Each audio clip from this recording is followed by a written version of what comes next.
ప్రేక్షకులకు నమస్కారం. ఇప్పుడు మనం రెయినీ సీజన్‌లో ఎక్కువగా వచ్చే జలుబు, దగ్గు, అజీర్ణం ఈ మూడాట్ల మీద మాట్లాడుకుందాం అండి. ఈ జలుబు, దగ్గు అనేది ఒక వైరస్ టైప్ అండి. మన ఇంట్లో ఒకళ్ళకి వచ్చిందనుకోండి, అందరికీ వచ్చేస్తుంది కదా ఆల్మోస్ట్. మనం దగ్గుతూ ఉంటే ఎదురుగుండా కూర్చున్న వాళ్ళకి కూడా వచ్చేస్తుంది. అందుకే ఏం చేయాలంటే మీరు కొంచెం మనకి కరోనా అలవాటైన మాస్కులు అయితే ఏవైతే ఉన్నాయో ఆ మాస్కుల్ని ధరిస్తూ ఉండండి. ధరిస్తే అట్లీస్ట్ మనకు వచ్చిన జలుబు, దగ్గు మనతోటే ఆగిపోయి మన ఇంట్లో వాళ్ళకి, బయట వాళ్ళకి రాకుండా జాగ్రత్త తీసుకోండి కొంచెం. ఓకేనండి. ఇప్పుడు జలుబు, దగ్గు తగ్గడానికి ఒక 2, 3 మంచి మనం ఇంట్లో చేసుకునేవి చెప్దామండి. అల్లం ప్రతి ఇంట్లోనే ఉంటుంది ఆల్మోస్ట్.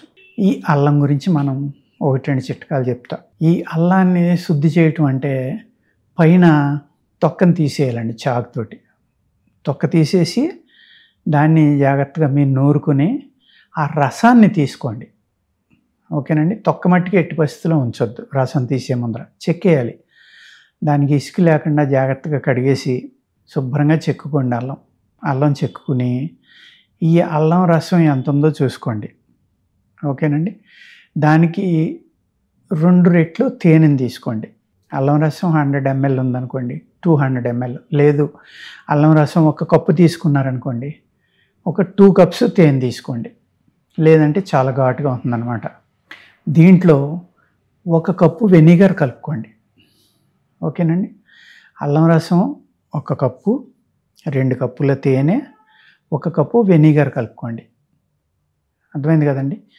ఈ 3 కలిపి మీరు చిన్న మంట మీద పొయ్యి మీద పెట్టుకోండి. దీంట్లోనే కొద్దిగా వాము కషాయం కూడా కలుపుకోవచ్చు మీరు. సోంపు కానీ, వాము కానీ ఈ రెండాటిలో ఏదైనా మెత్తగా కొట్టుకుని ఒక 200 ml వాటర్ వేసుకుని 100 ml అయినాక అది తీసి ఇందులో కలుపుకోండి. కొద్దిగా సాల్ట్ కలుపుకోండి. ఊరికే రుచికి సరిపడే, ఎక్కువ వద్దు.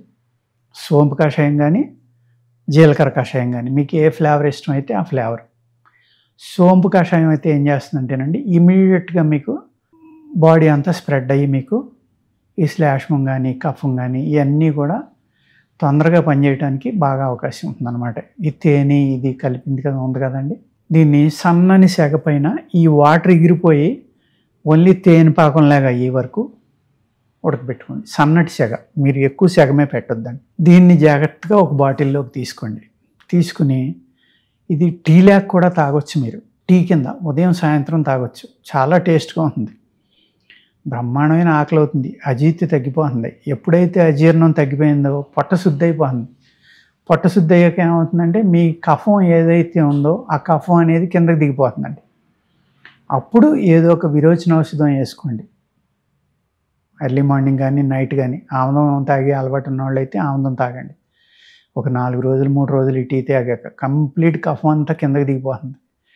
మీరు దీన్ని వర్షం పడగానే కానీ, శీతాకాలం రాగానే కానీ ఈ విధమైన లిక్విడ్ని కనుక మీరు టీలాగా ఉదయం సాయంత్రం తాగారనుకోండి, మీరు ఇందులో లవంగాలు కూడా వేసుకోవచ్చు టేస్ట్ కోసం కావాలంటే. ఈ టీ కాసుకునే ముందర ఏం చేస్తారంటే నీళ్లు మరగబెట్టుకుంటారు కదా, ఈ సిరప్ కలుపుకునే ముందర 1, 2 లవంగాలు కానీ, 1 యాలక్కాయ కానీ మీకు ఏ టేస్ట్ బాగుంటుందంటే ఆ టేస్ట్ వేసుకోండి. లవంగాలు అయితే కాఫ్ మీద కూడా ఇంకా బాగా పనిచేస్తాయండి. అర్థమైంది. యాలక్కాయ అయితే మీకు ఫ్లేవర్ కింద పనిచేస్తుంది అనమాట. మీకు ఈ అల్లం రసం ఎక్కువైందండి, ఘాటు ఎక్కువగా ఉందని అనుకున్నారనుకోండి, ఇంకా కాస్త తేనె కలుపుకోండి. కలుపుకుని 1 కప్పు బాగా మరిగి నీళ్లు కప్పులోకి తీసుకుని 1 స్పూన్ ఇది కలుపుకుని తాగండి అంతే. గ్యాస్ట్రిక్ ప్రాబ్లం తగ్గుతుంది, కడుపులో ఉన్న కఫం తగ్గిపోతుంది, జిగురు ఇలాంటివి ఉంటే అవన్నీ కిందకి దిగిపోతాయి, మీ ఊపిరితిత్తులు శుద్ధి అవుతాయి, మీ ఈ ఏదైతే ఆహార నాళం ఉందో ఆహార నాళం పూర్తిగా శుద్ధి అవుతుంది. అక్కడ ఏమన్నా జిగురు గొంతుకులో కానీ ఎక్కడైనా పేరుకుపోయిన జిగురు లాంటివి ఉంటే అవన్నీ కూడా పొట్టలోకి దిగిపోతాయి. ఎప్పుడైతే పొట్టలోకి దిగిపోయినాయో అక్కడి నుంచి మీ మోషన్ ద్వారా బయటికి వెళ్ళిపోతాయి. ఈ జఠరాగ్ని పెరుగుతుంది, అంటే అగ్ని పెరుగుతుంది, మీ పొట్టలో వేడి పెరుగుతుంది. ఈ శీతం ఏదైతే వాతంగా తయారైందో వర్షం పడటం వల్ల వాతావరణం చల్లబడ్డది కాబట్టి మీ శరీరం కూడా చల్లబడడం వల్ల కఫం పెరిగి టైం అండి. ఈ కఫం పెరిగే టైంలో ఆ కఫం పెరగకుండా ఇది అద్భుతంగా పనిచేస్తుంది.